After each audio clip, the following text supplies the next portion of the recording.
Today we're going to talk about black tea, the most popular tea category, and what it means. Black tea is made up of leaves that are fully oxidized, and we can split hairs and talk about how maybe it's impossible to fully oxidize tea leaves, but we could also just say that black tea leaves are the most oxidized of all the tea categories, right? And if you remember in our previous video when we talked about oolong leaves are oxidized to some extent, but then they're not fully oxidized though, right? Like if you take green tea and they're not really oxidized much at all, they go through that fixing process that preserves the green. And then you oxidize a little bit, you've got oolong, and you oxidize even more and you have black tea. I mean, that's a very generalized continuum of tea processing. But tea leaves destined for black tea, once they're plucked, are allowed to wither and then go through an intense rolling process. I'll show you a video of a tea rolling machine. You notice that like this thing's rotating pretty quickly. The leaves are in a giant ball there, and what's happening is all the cell walls of those leaves are breaking and the chemicals within the leaves are mixing, and the oxidation process is just like ramping up real quick. Over the course of several hours, depending upon humidity and temperature and all these other things, the leaves will start to turn a coppery color and then a little bit darker. And aroma is really one of the markers of a tea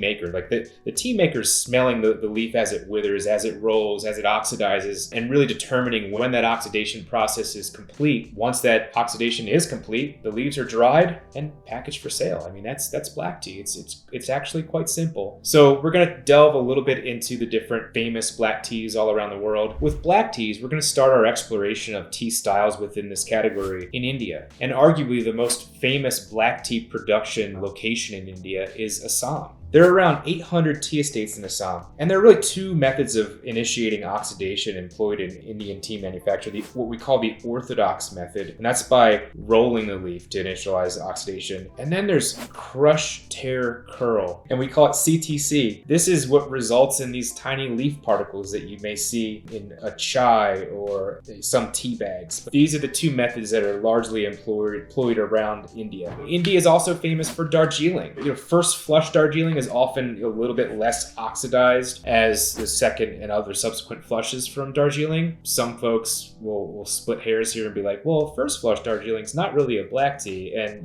maybe it's not. Don't make me answer that right now. But you can see the leaves are a little bit lighter in color than typical black teas. Then we have Kenya, the world's third largest tea production. The country almost solely produces CTC tea, but you always have those producers that are just trying to do higher quality tea, which is awesome. And then we go to Sri Lanka.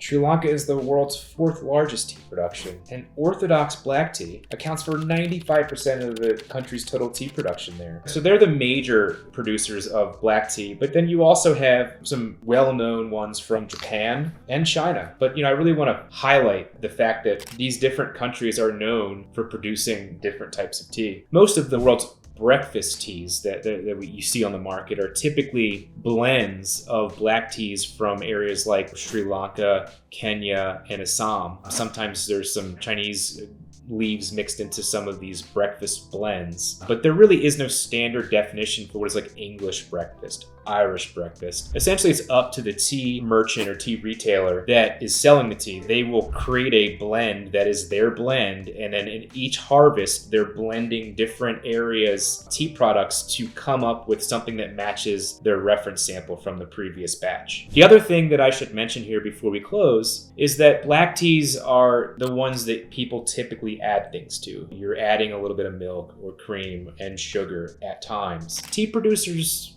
recognize what markets their teas are being sold into, and if they should produce a tea that is dark enough to take on milk and sugar. Some higher end black teas from China, Japan, and even in Assam and other regions in India and Sri Lanka for that matter, some higher end black teas will not have that property. You could steep them up and you'll get like a golden color in the cup, and it will be a little bit sweet, and they're actually not made to take on milk and sugar. In my view, it would destroy the tea.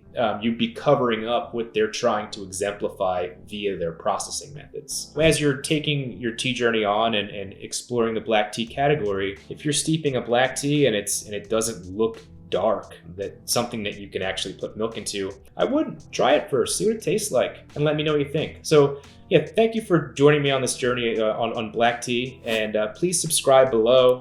Really appreciate subscribes. And if you click the link to check out my Patreon, there's a free infographic on the different types of tea. So feel free to grab that, and we'll see you next time. Thanks so much. Bye-bye.